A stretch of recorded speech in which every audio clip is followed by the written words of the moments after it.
Halo Sobat Learning ITS, ketemu lagi dengan saya, Dedi. Kali ini saya akan membahas masalah tentang exhaust control di dalam diesel engine. Seperti yang kita ketahui bahwa dalam proses pembakaran, ya, terutama di diesel engine, ini adalah contoh dari proses diesel engine dua tak. Jadi di sini memerlukan udara, kemudian bahan bakar, kemudian pelumas. Ya. Nah, kemudian akan terjadi proses di sini yang tentu akan menghasilkan yang pertama adalah heat panas. Nah, kemudian menghasilkan kerja di sini. Nah, sebagian lagi akan menghasilkan exhaust gas yang mana exhaust gas ini akan ada beberapa senyawa yang dihasilkan maupun polutan seperti yang terlihat di sini. Kita ada 13% O2, 75,8 nitrogen, 5,6% CO2, kemudian ada H2O 5,35. Tentu yang atas ini adalah bukan senyawa polutan tetapi exhaust gas yang tidak berbahaya. Nah, yang di bawah ini exhaust gas yang di sini NOx yang dihasilkan ya sekitar 1.500 ppm, kemudian ada SOx ya, sulfat sekitar 600 ppm partikel per million, kemudian ada COX ada 60, kemudian ada hidrokarbon 180 dan sejumlah partikel-partikel padat yang lain sekitar 1.200 mg. Nah, di saat ini terutama di dunia maritim ya, di marine, jadi ini merupakan isu yang lagi diberitakan bahwa pengurangan exhaust gas ini harus dilakukan. Nah, contohnya dalam pengurangan exhaust gas ini bisa kita lakukan di beberapa titik. Yang pertama di full injection teknologinya. Jadi semakin hari perkembangan injektor ini semakin bagus sehingga akan diharapkan menghasilkan exhaust gas yang cukup signifikan turunnya.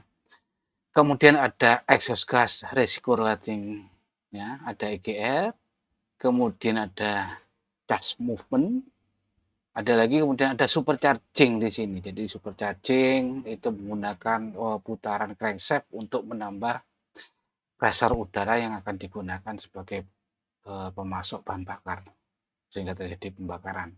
Nah, kemudian kita bisa melakukan compression ratio yang disesuaikan sehingga hasil dari pembakarannya nanti dia bagus, dia optimal. Kemudian bisa menambahkan katalis untuk mereduksi partikel-partikel maupun exhaust gas ya. Kemudian ada particle reduction system seperti penggunaan scrubber dan demister.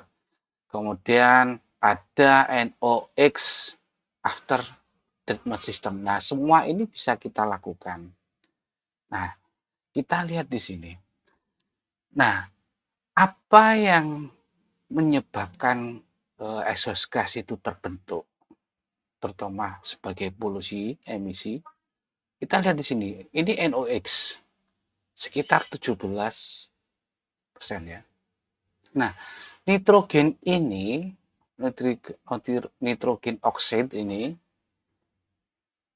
dia memang terbentuk karena suhu panas ya di dalam pembakaran dan dia berinteraksi bersenyawa dengan oksigen sehingga akan terbentuk NOx seperti yang kita ketahui bahwa memang udara kandungan nitrogen cukup besar ya. Nah, kemudian ada SOx di sini. SOx ini karena sulfur, jadi sulfur yang terkandung di dalam bahan bakar. Nah, ini nanti bisa dikurangi dengan penambahan katalis maupun untuk bahan bakar yang akan dipakai harus tingkat sulfurnya rendah. Nah, kemudian ada hidrokarbon. Jadi, kenapa masih ada hidrokarbon padahal bahan bakar adalah hidrokarbon? Ini disebabkan karena incomplete combustion. Jadi, ada beberapa bahan bakar yang tidak ikut terbakar, ya mungkin compression ratio-nya kurang pas, sehingga menyebabkan terbentuknya senyawa hidrokarbon maupun bahan bakar yang tidak ikut terbakar. Nah, sama halnya dengan karbon monoksida di sini. Ini juga disebabkan karena incomplete combustion. Nah, bagaimana cara untuk mengurangi NOx ya? Pertama kita bisa menambahkan air, water addition. Kemudian mengganti alternatif full injection-nya, jadi mengganti dengan full injector yang lebih up to date sehingga proses pembakarnya atau proses dalam penyemprotan bahan bakar ke ruang bakar lebih optimal. Kemudian bisa dilakukan juga combustion air treatment, jadi udara yang masuk masanya juga harus diperhatikan. Kemudian proses engine ini juga bisa dilakukan. Itu adalah beberapa contoh pengurangan NOx pada pembakaran di mesin diesel. Nah, kita lihat di sini.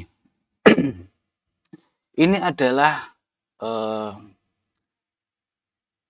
standar dari IMO. Jadi semakin tahun, ini tahun 1980, saat ini 2010, dan sampai ke depannya. Nah, tren ini kadar NOx yang dihasilkan oleh engine, gram per kWh-nya itu semakin turun. Nah, bisa kita lihat di sini. Pada tahun 2000 untuk yang low speed engine di sini kadar NOx yang diizinkan sekitar di antara 15 sampai 20 gram. Ya, artinya apa? Kapal pada tahun ini emisi gas buangnya tidak boleh melebihi dari 20 gram per kWh. Nah, untuk saat ini sekitar tahun 2010 sampai saat ini itu kemungkinan akan di bawah 5 gram per kWh. Makanya kita harus melakukan beberapa treatment untuk mengurangi polutan maupun emisi gas buang. Nah, treatment apa saja yang bisa dilakukan? Pertama, kita bisa lakukan di pre-treatment di sini. Jadi pre-treatment ini adalah kualitas dari bahan bakar, metodologinya, teknologinya nanti dalam penyulingan bahan bakar seperti apa, paling tidak mengurangi sulfur maupun kandungan partikel yang lainnya. Nah, kemudian pada pembakaran, artinya internal treatment pada saat combustion, jadi kita bisa melakukan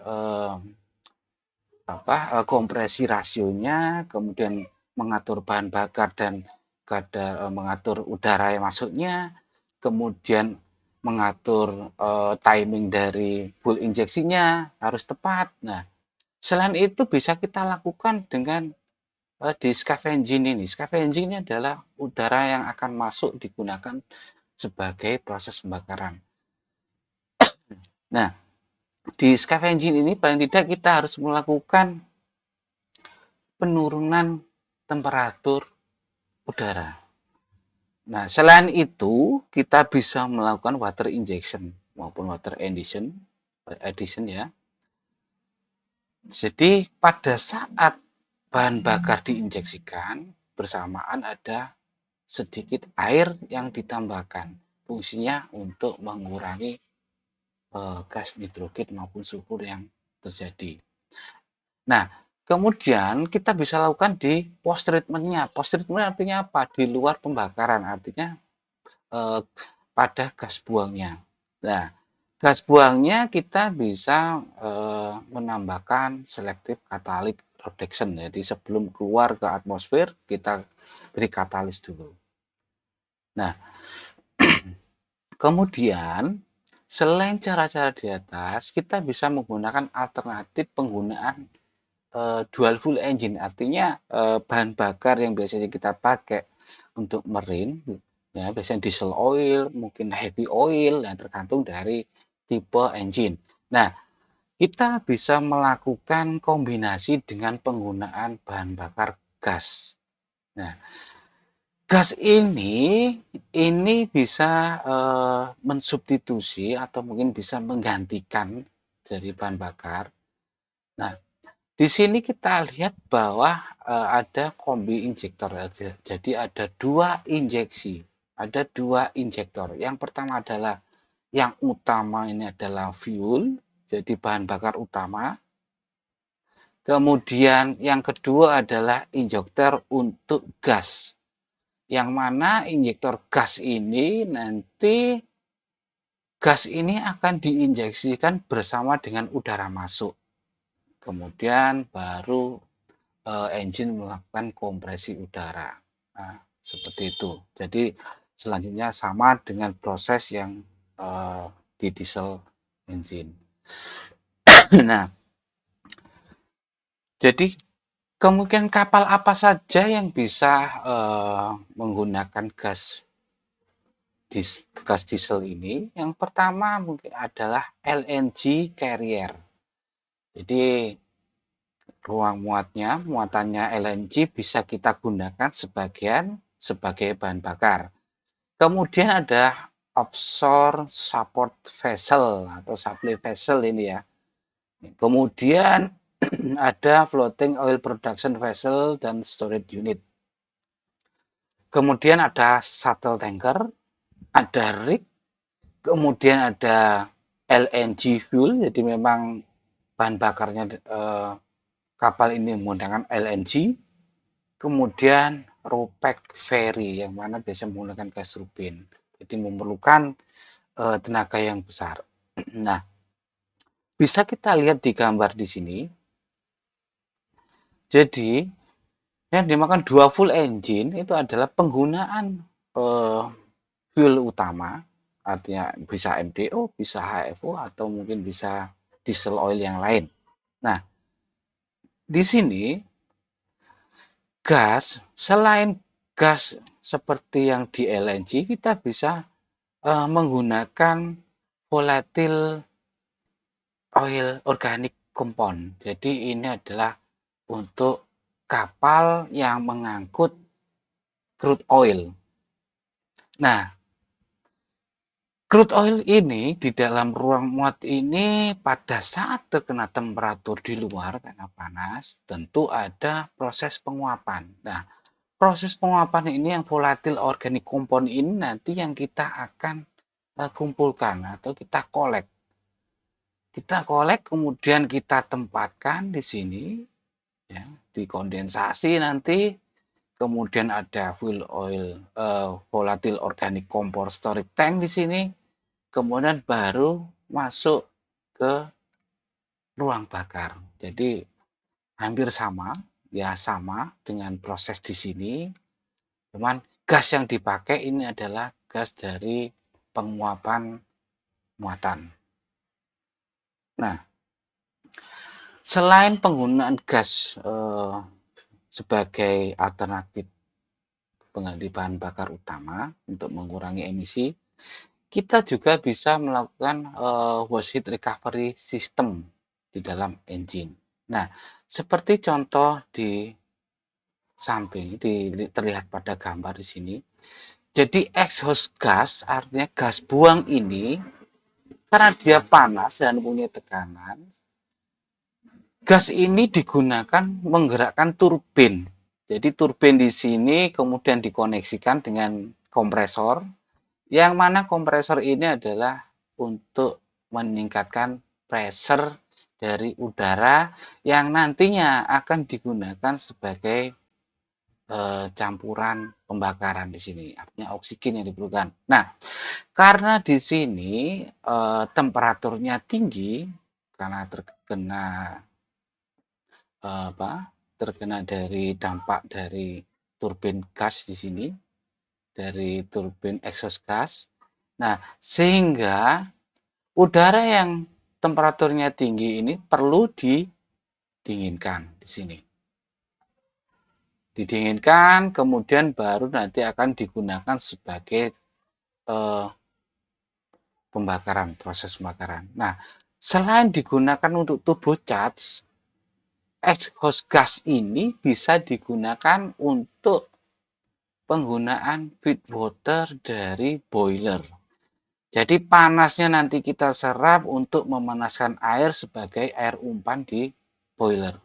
Nah, seperti yang kita ketahui bahwa untuk turbocharge ini power merupakan fungsi dari displacement, kemudian pressure di sini mapnya, kemudian RPM dan silinder.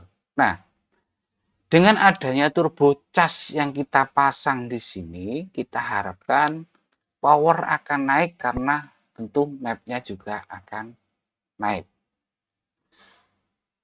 Oke, nah selain itu kita bisa lihat sistem yang lebih kompleks lagi seperti kita lihat di sini. Jadi di sini kita punya main engine, kemudian ada exhaust gas receiver untuk menggerakkan turbin. Ini adalah kompresor. Nah, setelah itu dialirkan lagi menuju exhaust gas. Nah, ini digunakan sebagai boiler. Selain digunakan sebagai boiler pemanas, ya, juga bisa digunakan exhaust gas ini bisa digunakan sebagai penggerak turbin untuk membantu steam turbin di sini.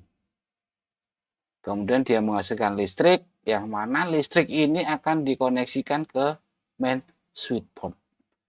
Ya, jadi ini adalah main engine sebagai penggerak utama.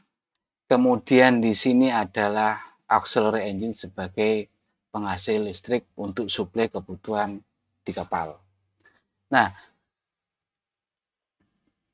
di sini bisa kita lihat bahwa di engine ini, jadi main BNW ya sudah melakukan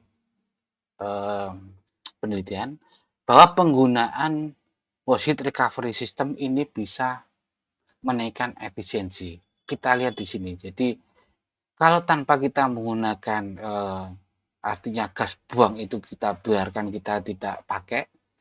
Jadi sub power ini outputnya 49,3%.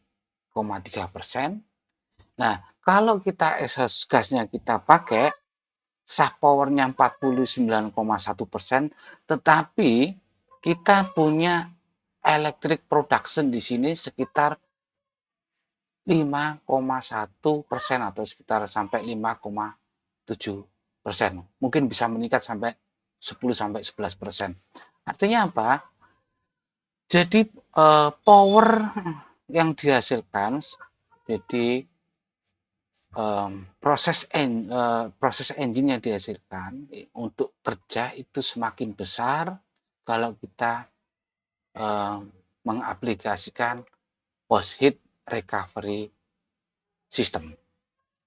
Oke, sampai jumpa di part selanjutnya.